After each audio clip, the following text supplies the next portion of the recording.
말씀일까 생각을 하게 된 거죠. 그래서 오스틴의 친구가 정말 뭐 마지막 잡을 것도 없고 그 약속의 말씀을 잡게 된 거예요. 그래서 그 말씀을 정말 하나님이 나를 살리기 위해서 우리 아들을 통해서 이렇게 나에게 주신 말씀이 아닐까 생각하고 계속해서 그 말씀을 붙잡고 부르짖고 기도하고 애원하고 간구하고 이렇게 했습니다. 그 결과 정말로 절망적인 말기암에서 고침을 받게 되었다는 거죠. 여러분 똑같은 말씀이지만 여러분 다 경험 있을걸요. 어느 때는 그저 그렇다가 똑같은 말씀이 어느 때는 가슴에 팍 와닿을 때가 있어요. 그때 주님이 하시는 말씀이구나. 똑같은 말씀이지만 어떤 사람에게는 의미 없이 흘러가는 말씀인데 어떤 사람에게는 이렇게 붙잡으니 삶의 생명을 연장하는 놀라운 힘을 발휘하는 계기가 되더라고 하는 거죠. 그럼 오늘 우리가 은혜 받고자 하는 이 말씀은요, 시편 119편인데요. 119편은 성경 전체 토탈로 가장 긴 그 장입니다. 그래서 176절까지 있어요. 119편은. 여러분 오늘 과제는요, 8절까지 오늘 본 부분적으로 우리가 잠깐 보지만 이 이후에 여러분 꼭 집에 가서 한번 읽어보세요. 그게 과제예요. 왜냐? 176절까지 다 읽으면 정말 조금 정말 내용이 뭐냐면 이렇게 길어도 딱 메시지는 하나예요. 아주 간단 명료하게 하나인데 뭐냐면 말씀대로 하나님의 말씀대로 사는 사람에게는 이렇게 복이 있다라고 하는 그 내용 한 가지거든요. 그러니 여러분 복을 받는다는데 복을 준다는데 도대체 어떻게 해야 복을 받는지 여러분 궁금하시거나 집에 가셔서 176장까지 마저 다 한번 읽어보세요. 오늘 제가 이 시간에는 잠깐 짧게 이제 보면서 하나님의 말씀대로 살 때 우리에게 어떠한 복이 있는지를 보기를 원합니다. 지난주에 이어서 우리가 뭐 하고 있냐면요, 아드 폰테스, 기본으로 돌아가자, 근본으로 돌아가자, 여기에서 지금 시리즈를 보고 있는데요. 여러분 모든 것에서 기본이 잘 돼야 제대로 된 성장과 부흥을 기대할 수 있는 겁니다. 여러분 우리가 운동 여러분도 다 해보셨겠지만 운동도 그렇지만 운전도 역시 마찬가지죠. 그래서 처음에 배울 때 잘 배워놓지 않으면 그 이후에 자세를 아무리 고치려고 해도 안 되더라. 다 공감하실걸요? 그래서 여러분 운전 같은 경우에는 처음에 잘못 배워놓으면요 결국에는 잘못하면 사고로 이어지게 되고요. 운동도 자세를 잘못 배우면요 정말 효과가 없는 아무리 해도 성과가 없는 그런 결과에 도달할 수 있습니다. 그래서 기본이 잘 돼야 되죠. 특히 여러분 어때요? 예전에 학교 다닐 때 어때요? 학교 다닐 때 매일 놀다가 시험 볼 때 언젠가 한번 마음 잡고 공부하려고 딱 책상에 앉으면 어때요? 암기 과목은 외우기만 하면 되지만 영어랑 수학은 기초가 없으면 안 돼요. 아무리 하려고 애를 써도 안 돼요. 그래서 때려쳐요. 그런 경험 여러분 다 있으실 겁니다. 기본 굉장히 중요해요. 기본. 그래서 신앙에 있어서도 물론 당연히 중요하죠. 그래서 성도의 기본은 곧 예수님의 십자가와 부활, 곧 복음이다고 말씀을 드렸어요. 더불어서 성도의 기본이 뭘까? 오늘 본 대로 말씀이 성도의 기본, 말씀 신앙이 성도의 기본적인 신앙이다라고 했어요. 자, 신명기 11장 27절을 보면은요, 너희가 만일 내가 오늘 너희에게 명하는 너희 하나님 여호와의 명령을 들으면 복이 될 것이요 라고 말씀을 들을 때에 복이 된다라고 적극적으로 설명을 하고 있습니다. 여기서 들으면 이란 뜻은 순종하면 이란 뜻이죠. 귀 구멍이 있으니 가만히 있어도 들리는데 요거 들어서가 아니고 그 말씀을 들어서 순종하면 우리에게 복이 된다. 다시 말하면 복받는 질기 뭐라는 거예요? 말씀을 듣고 순종할 때 우리 인생에 복이 된다. 여러분 신앙생활을 뭐라고 생각하세요? 여러분은 하나님이 어떻게 하면 복을 준다고 생각하십니까? 하나님의 복이 필요 없다고 하는 분은 없을걸요? 하나님이 어떻게 하면 나에게 복을 받아야 돼. 근데 어떻게 하면 복을 주실까? 신앙생활을 어떻게 하는 게 전도를 걷는 것일까? 어떻게 해야 될까? 답이 있습니까? 답이 있지요. 그 답 중에서 오늘 최고의 답을 오늘 말씀을 드리는 거죠. 누가복음 10장 39절에서 42절 한번 보면서 예수님이 뭐라고 하셨는지 한번 보기를 원합니다. 누가복음 10장 39절에서 42절 나오죠. 예, 여러분이 한번 제가 읽을게 여러분 한번 한 절씩 교독해요. 그들이 길 갈 때에 예수께서 한 마을에 들어가심에 마르다가 이름하는 한 여자가 자기 집으로 영접하더라. 그에게 마르다라는 분이 있어 그의 곁에 앉아 그의 말씀을 들으니 마르다는 준비하는 일이 많아 마음이 분주한지라 예수께 나와 이르되 주여 내 동생이 나 혼자 일하게 두는 것을 생각하지 아니하시나이까 그를 명하사 나를 도와주라 하소서. 주께서 대답하여 이르시되 마르다야 마르다야 내가 한 일을 너무나 고민하나 몇 가지만 하지 혹은 한 가지만 하려고 노력하나 아니하면 이 좋은 일을 가졌으니 해야하지 아니하리라 하시니라. 네, 이 내용에는 대충 눈치가 가시죠, 그죠? 마리아와 마르다는 자매인데 예수님이 언젠가 한번 이 집에 들르셨는데 어때요? 마르다가 열심히 손님이 왔으니 음식 장만해야 될 거 아니에요. 열심히 장만하는데 마리아는 어디 있었대요? 예수님 발밑에서 말씀을 듣고 있었대요. 그러니까 마르다가 화가 나가지고 아이고 주님, 아유 내가 이렇게 혼자 분주한데 쟤는 읽는 거죠 지금. 고자질하는 거. 아유 쟤는 저렇게 지금 나를 도와주지 않고 자기 혼자 지금 저렇게 하고 있는데 나 좀 도와주라고 좀 말 좀 하세요 주님 이라고 말했더니 예수님의 그 반응이 의외죠. 뭐라 그래요? 놔둬라 그랬어요. 놔둬라. 저는 더 좋은 것을 택했느니라. 놔둬라 라고 얘기를 해요. 의외로 예수님이 맞아 혼자 저렇게 하는데 너 빨리 얼른 가서 도와줘. 넌 지금 뭐 하는 짓이야? 옛날 말로 말하면 뭐예요? 깔치고 앉아가지고 말이야. 무슨 짓이야? 라고 할 줄 알았는데 의외의 대답이에요. 여러분 여기서 비교는요 여러분 비슷한 것끼리 비교하지 영 아닌 것을 비교하는 법은 없어요. 무슨 말이냐 하면 여기서 이 얘기를 예수님이 왜 하실까? 왜 예수님은 놔둬라 저가 더 좋은 걸 택했다고 왜 그렇게 말씀하실까? 부엌일이 필요 없다는 얘기일까요? 아니에요.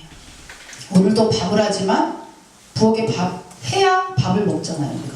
필요 없을까요? 아니에요. 그러면 뭐를 할 때 남을 배려할 거 없이 이기적으로 자기가 할 것만 해라. 그렇습니까? 여러분 조직생활이라는 거는요. 그런 게 아니에요. 사회생활은 그런 게 아니에요. 제가 어떤 때는 막 무슨 얘기 이렇게 잔소리하고 그러다 이렇게 사회의 기본이 안 돼 있냐 이렇게 힘들 때가 있어요. 믿음 떠나서 여러분 믿음을 떠나서 사람 간의 사회에서는요 기본이라는 게 있는 거예요. 신앙 떠나서 사람의 기본 에티켓이 있는 거예요. 그건 신앙하고 관계없어요. 기본이라는 게 있어요. 손님이 오면 밥 준비하는 게 기본이고 밥 준비할 때 한 사람이 바빠 죽겠으면 한 사람 도와주는 게 기본인 거예요. 기본인 거예요 그게.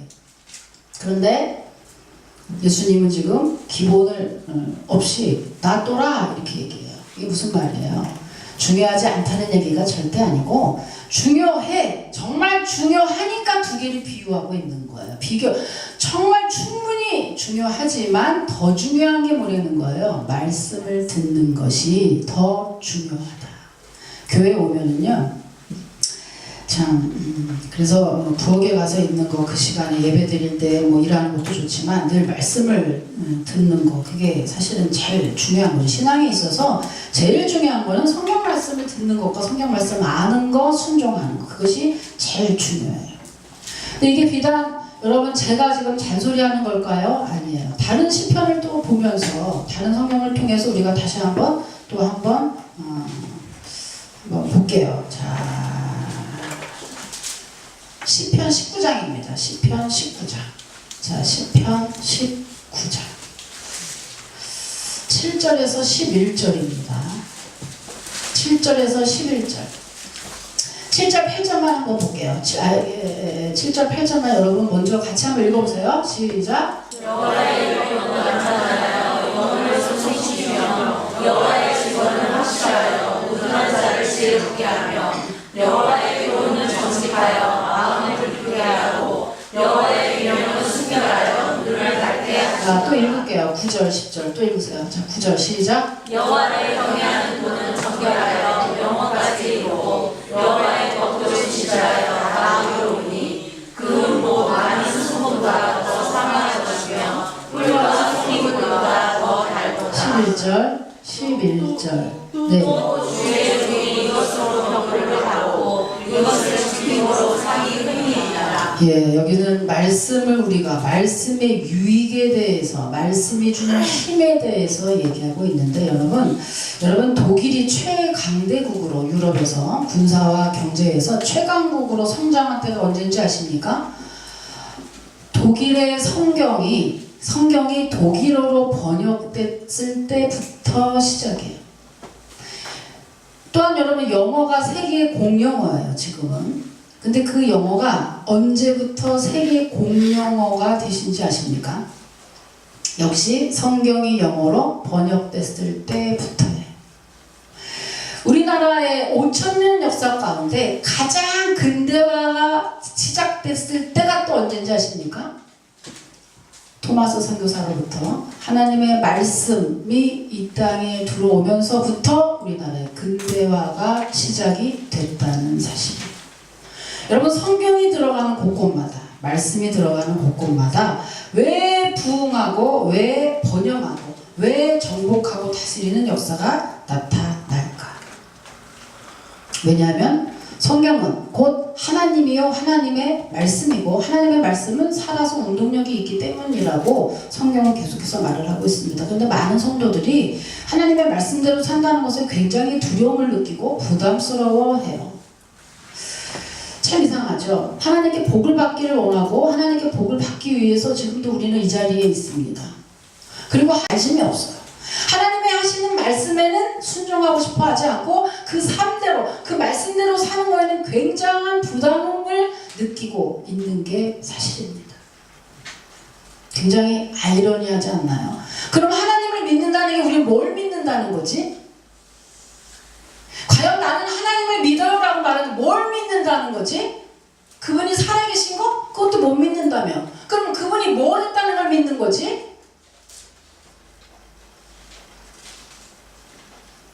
그분이 나는 어떤 걸 좋아하고 나는 어떤 거를 원하고 나는 너에게 무엇을 하길 원하며 내가 하는 일은 무엇이고 나는 이러한 성격을 가지고 있어 라고 하는 나에 대한 소개를 다 성경 말씀을 통해서 하고 계시는데, 그리고 내가 너희에게 이러한 것을 할 때 너희는 이렇게 복을 받을 거야 라고 얘기하고 있는데, 그 말은 전혀 관심이 없고 내가 알고 있는 그냥 그 하나님 어떻게 하면 복을 받을까? 열심히 빌까?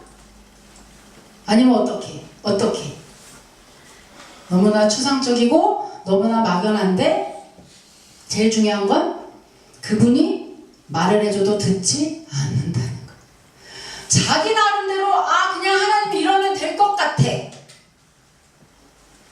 어떻게? 주일날 한 번 예배 오면? 말씀에서 곳곳에서 하나님은 우리에게 복과 저주를 줬고요. 우리에게 복받는 비결에 대해서 성경 66권에서 계속해서 말씀을 하고 계세요. 왜냐하면 하나님 우리를 만드셨고 우리가 너무너무 사랑스럽기 때문에 정말 우리의 죄를 위해서 신이 내려오셔서 죄 사해 주시려고 십자가에 못 박혀 죽으시기까지 우리를 사랑하기 때문에 하나님은 우리가 잘 사는 것을 너무나 원하시는 거죠. 근데 하나님을 믿는다면서 그분의 말씀을 우리가 듣지 않고 믿지 않고 어떤 때는 일부분, 어떤 때는 전부 다, 아니면 어떤 때는 의심하고 그분의 말씀대로 사는 걸 굉장히 부담스러워 하더라. 이런 상황을 코미디에서는 이렇게 얘기합니다. 뭐라고 얘기하겠어요? 확 그냥 막 그냥 확 그냥 응? 참 하나님 같은 입장 바꿔서 정말 여러분 시편 119편 전체를 다 읽어보면요, 이거에 읽는 그 시인이 지금 이 저자가 어떤 상황이냐 하면 배교자들에 의해서 둘러싸여서 조롱과 박해를 받고 또 죽음을 기다리고 있는 그런 처지입니다. 정말 하나님을 원망하고 불평할 수밖에 없는 그런 상황에서 이 시편 기자는 전체적으로 다 어떻게 얘기하고 있냐면 그분의 말씀을 듣고 하나님을 원망하기보다는 더욱 그의 말씀을 지키게 해달라, 지키고 싶다, 그의 말씀이 꿀송이처럼 달다, 그분의 은혜를 원한다 라고 하는 내용들을 계속해서 고백을 하고 있어요. 왜냐하면 왜 이 시인이 주의 말씀에 그렇게 목숨을 걸고 있냐 하면 50절에 답이 나왔어요. 자, 50절 한번 읽어보세요. 놀라운 역사를 가진 것이 주님의 말씀이다. 왜요? 히브리서 4장 12절 볼게요. 자, 왜요? 히브리서 4장 12절 13절도 읽겠습니다. 시작. 하나님의 말씀은 살아있고 활력이 있어 자외에 낯선 어떤 공보다도 예리하여 홍과 여와 단절과 불수를 찔러 죽이기까지 또 마음의 생각과 뜻을 하나다니 지으신 것이 하나도 말하지 않고 우리의 역사를 다시 위에 변화되어 마음의 얼굴 썩어서 일어나느니라. 네, 하나님의 말씀은 살았고 운동력이 있다. 하나님의 말씀은 어떤 종교에서도요, 어느 경전에서도요, 하나님의 말씀 책을 읽어서 그분이 곧 그 신이다라고 말하는 종교는 없고요. 그 책에 말씀이 살아있다라고 말하는 종교는 없고요. 그 말씀이 즉 그 말씀을 읽어서 치료받았다라고 하는 종교는 기독교 외에는 없어요. 왜요? 하나님의 말씀은 하나님이시기 때문에. 그 말씀은 살아있기 때문에 우리에게 말씀 자체만으로도 우리에게 능력이 되고 힘이 되고 고침이 되고 회복의 그 역사가 있는 줄 여러분 믿으시길 바랍니다. 정말 말씀 자체의 능력이 있어요. 여러분 목사는요 그 말씀을 잘 알아듣기 쉽게 해석해주는 중간 역할을 하는 것 뿐이지 실제의 역할, 실제의 힘과 능력의 원천은 바로 성경 66권 말씀이라고 하는 사실이에요. 여러분 천지창조를 작곡한 하이든이라는 작곡가 아시죠? 하이든이라는 이 작곡가가 굉장히 그 교회 음악이 굉장히 감동적이고 그래서 기자들이 그 인터뷰했습니다. 어떻게 하면 그렇게 정말 황홀한 음악을 이렇게 작곡을 하실 수 있나요? 그의 대답은 이렇습니다. 나는 하나님의 말씀을 깊이 묵상할 때면 풍성한 기쁨으로 인해 곡조들이 춤추듯이 떠오르며 그러면 나는 펜의 음지가 용서받은 기쁨과 감사하는 영혼으로 주님을 찬양하고 경배하는 음악을 작곡합니다. 이렇게 얘기했죠. 여러분 정말 예수 믿는 그 많은 기독교인들이 이 시편을 통해서 많은 영감을 받는다는 것은 우리가 익히 알고 있는 얘기입니다. 어떤 청년들이 주일마다 교회에 가는 그 길목에서 어떤 아이들이 4명의 아이들이 빈둥거리고 놀고 있는 것을 보게 돼요. 근데 한 청년이 굉장히 성령이 충만한 한 청년이 교회를 가다가 그 아이들을 보고 교회로 데리고 갑니다. 그래서 그 아이들을 주일학교로 데리고 가서 열심히 참 말씀을 알려주고 그들을 좀 예배를 드리게 하고 계속해서 기도로 성장하게 하죠. 그래서 이제 그 전도했던 그 청년이 60회 생일을 맞이했을 때 그 자기가 전도했던 4명의 청년들 이제는 많이 컸죠. 그들에게 편지를 받게 됩니다. 감사의 편지를 받는데 그 4명이 어떤 사람이냐? 한 통은 연방부의 은행 총재로부터, 또 한 통은 중국에서 선교사, 또 한 통은 당시 대통령이었던 후보의 비서관으로부터, 또 한 통은 대통령, 후보 대통령이 이 무슨 말입니까? 4명이 이렇게 됐다는 얘기죠. 길거리에서 빈둥거리고 놀고 있던 그 4명의 소년이 한 청년의 주님의 사랑으로 불러받아서 그들을 어렸을 때부터 계속해서 말씀을 들리고 익히고 그 말씀에 의해서 교육을 하다 보니 그들이 참으로 그의 장래가 정말 성공하고 형통케 되는 그런 놀라운 역사가 나타났다고 하는 얘기입니다. 여러분 유대인들 아시죠? 그죠? 유대인들 지금도 이스라엘 사람들이 전 세계의 2.1%를 차지한다고 해요. 근데 그 유대인들이 미국에서는 물론이고 전 세계의 금융권의 최고의 자리에서 그들은 2.1%지만 10배에 더 넘치는 영향력을 발휘하고 있대요. 미국에서 그 유대인이 과연 지금 있는 자리에서 싹 다 긁어 모으면 미국이 망할 수도 있다라고 하는 설들이 공공연하게 나옵니다. 유대인의 강력한 힘이죠. 그래서 많은 사람들이 유대인이 어떻게 저렇게 할 수 있느냐 연구를 했죠. 뭐가 나왔어요? 유대인의 자녀교육법에 대해서 나왔습니다. 결국에 그 유대인이 그렇게까지 물질로 정신적으로 정말 강력한 멘탈을 가지고 그들이 성공하는 그 원천의 힘이 뭐냐? 결국엔 쉐마 교육이다. 그 쉐마는 뭐예요? 쉐마 교육을 4,000년 동안 이어오고 있어요. 유대인들은. 그 말씀을 뭐예요? 듣고 읽고 암송하고 외우는 거를 지금까지 하고 있지요.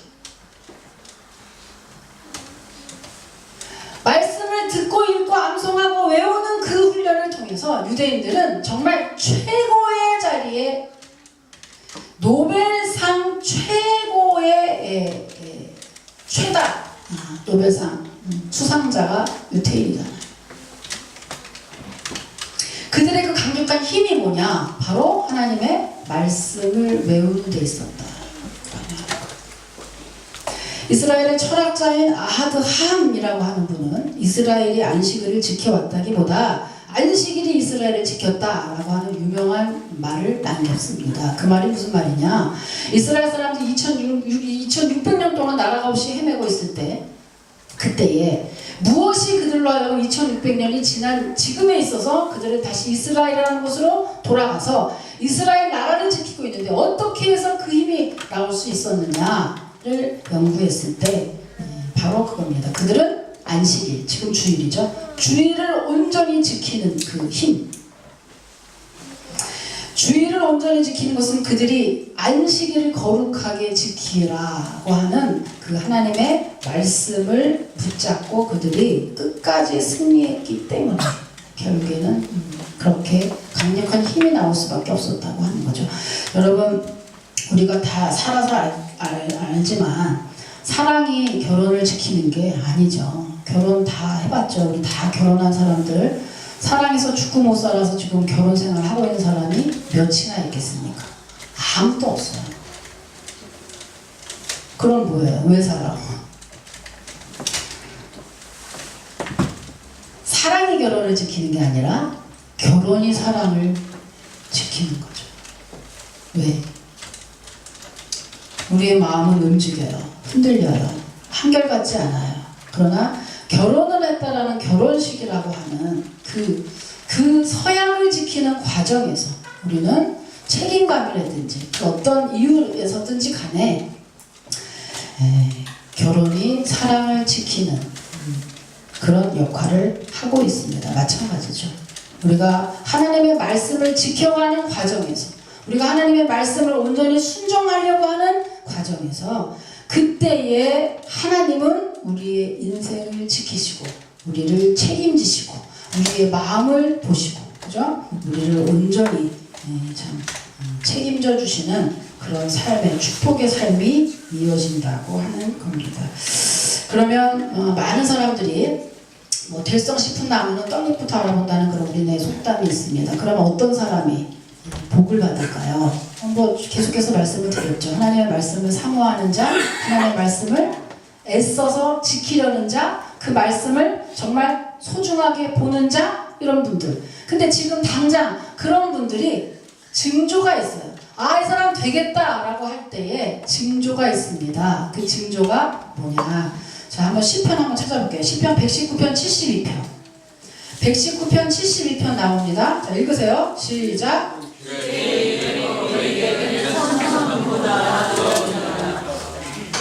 또 103편 시작.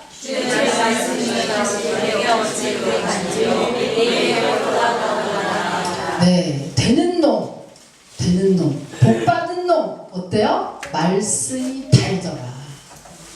술이 잘 받는 날 언제야? 소주가 달어. 달어. 그날은 받는 날이야. 알면서 모른 척해. 그날은 받는 날이죠. 내둥 먹어도 어떤 날은 써. 그날 먹으면 안 되죠. 자, 뭐예요? 받는 증거죠. 하나님의 복을 받는 증거가 있다. 징조가 있다. 언제요?